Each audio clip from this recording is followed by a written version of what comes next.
ang pinakahihintay natin mga bap, another chapter ng ating CNA vlog or CNA journey, ano. Aware kayo na 1 year na tayo sa SNP, Skilled Nursing Facility na pinagtatrabuhan natin. Currently, actually, nandun pa rin tayo sa SNP, ano. Pero, ang hindi nyo alam mga bap is, nag-apply na ako a couple months ago sa hospital. So, natanggap naman tayo, pumunta tayo sa interview. Nag-wait tayo ng mga 1 month and then nagkaroon tayo ng welcome new hire appointment last time.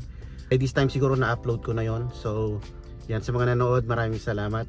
Ngayon is our first day ng ating orientation sa hospital kung saan tayo mag-work.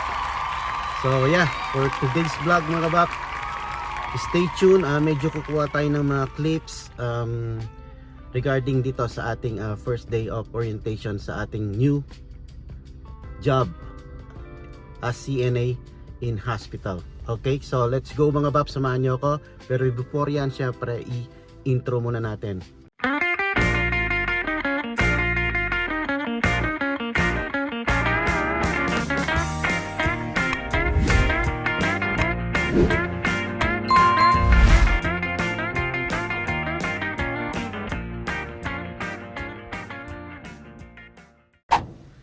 Yun mga bap, ano, so 7:35 ang check-in natin is 7:30 to 7:50, pero yung talagang appointment natin is 8 o'clock AM ang nakalagay sa schedule para sa ating orientation dito sa ating bagong job, ano. So about sa orientation, wala pa akong masyadong alam dyan kasi first time natin ma-orient na talagang hospital na ang ating pagtatrabahuan. Na-hire nga pala tayo sa, nabanggit ko na yata ito nung last time, sa MedSearch Ortho tayo.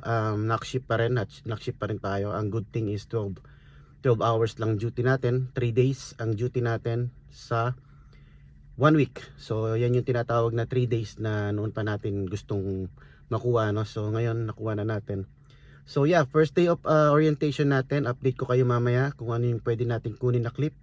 Pero syempre limited lang yan mga papa, no? Siguro after ng ating orientation, ano ko na lang kayo update ulit. 4 minutes lang naman ang biyahe dahil napakalapit lang nung meron silang separate na conference building.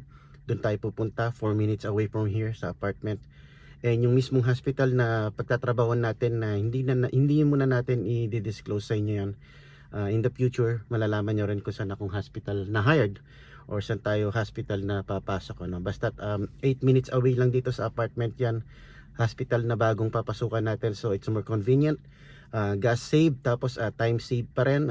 Syempre yung makakasave tayo ng time, gas, at saka ano pa, convenient kasi napakalapit lang, 8 minutes away. So yun mga bap, update ko kayo mamaya. Ito, dala ko yung mga ilang papers na hindi naman pinapadala pero dinala ko na rin. Yan yung mga binigay nung nakaraan na welcome appointment nga sa mga new hire. So let's go mga bap. Gagamit lang ako ng GPS. Alam ko banda rito lang yan, pero I wanna make sure na mapunta natin yung right building, ano. So yeah, update you later. Let's go. So mga bap, I think we're here sa building ng conference building ng hospital na pagtatrabahuan natin. So just right on time, 7:44. Ang ating appointment is 8 AM pero pwede na mag-check-in ng 7:30 hanggang 7:50. So hindi ko alam kung may mga kasabay din ako ma-orient, pero we'll see. Come on, update ko kayo mamaya. Let's go. Medyo excited tayong ninenervyos. Lagi na lang. Pasok muna ako. Yan. Update ko kayo mamaya mga paps. Yung what's up mga pap. Yan. Ito, magbe-break lang kami ng 1 hour. Tapos balik kami. May mga itatakel pa. May schedule na rin tayo next week.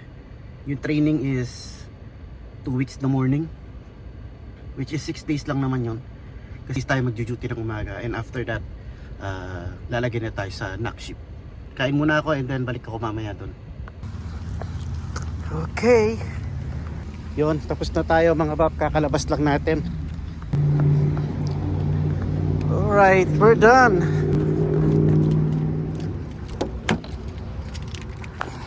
Yun mga bab, we're finally done sa ating first day of orientation, no? Okay naman mga babs, more on i-discuss lang, tapos tinur tayo sa hospital. So after lunch, nag-fit tayo nung N95. After nun is dinala kami sa medical record kung saan yung mga computer nila, tapos may mga inanseran doon na mga para mga online learning, mga ganon na kailangan tapusin hanggang sa Friday. So bukas pupunta pa kami dyan, half day, pero mga itutur na naman kami, and, may mga gagawin, and then after lunch na naman balik na naman kami doon sa may computer room para tapusin yung mga ano namin, yung mga kailangan tapusin bago kami isalang sa floor o sa aming ship. So yun lang mga pap, and yeah, 5 o'clock na, pagod na ako. Di naman pagod kasi nakaupo lang naman kami ng half day dun sa ano, after ng lunch nakaupo na kami dun sa may computer room. So yeah, nakakaantok lang. So yun mga pap, ang update ano. So yeah, and may schedule na tayo next week.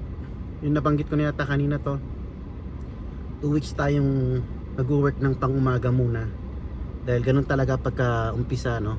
Iti-train kanila ng umaga, hindi porket knock shift tayo is knock shift lang tayo magti-train. So iti-train din nila ng umaga. So yeah, 2 weeks daw yon. So 6 days yon or 6 shift, kasi nga ang tawag dito 3/12 lang ang duty. After nun is magkakaschedule na tayo sa NAC. Nakita ko lang ng konti kung anong ganap natin ngayon. Yeah, so sa mga di pa nag-subscribe, para ma-follow nyo ang ating journey, dito na naman sa another chapter, no? Another chapter ng ating CNA journey. Ngayon hospital CNA na talaga, and med search department tayo. This is it mga bap, this is it pansit. So yeah, hopefully ma-enjoy natin, and yeah, mag-grow tayo dito. Tapos eventually in the future nakapasok pa tayo sa mas magandang hospital, mas magandang sweldo, mas magandang benefits. Kasi yun naman talaga yung aim natin mga paps. And kung mas maganda, kung makaka-upgrade pa tayo from here, from CNA, maka-upgrade man lang tayo, mas okay, di ba mga paps? So yan, uwi na ako, and may gagawin pa akong online na due date, pero mabilis lang yun. So mga onboarding, ganito talaga sa hospital, maraming onboarding. So tingin ko mas maraming process dito kaysa sa mga nursing home. So yun, I'll see you in the next vlog mga bap. Please subscribe kung gusto niyo maraming makita or matutunan. Nagsishare tayo ng mga experiences natin, yan, regarding sa CNA natin, CNA journey, magmula nung nag-aral tayo hanggang sa nag-apply tayo ng skilled nursing facility, nagtrabaho tayo, and ngayon this is another chapter ng ating CNA life journey, o ng ating CNA journey, ano. So sa ano na tayo ngayon, sa hospital, real hospital. So yeah, I'll see you in next vlog mga bap, and peace.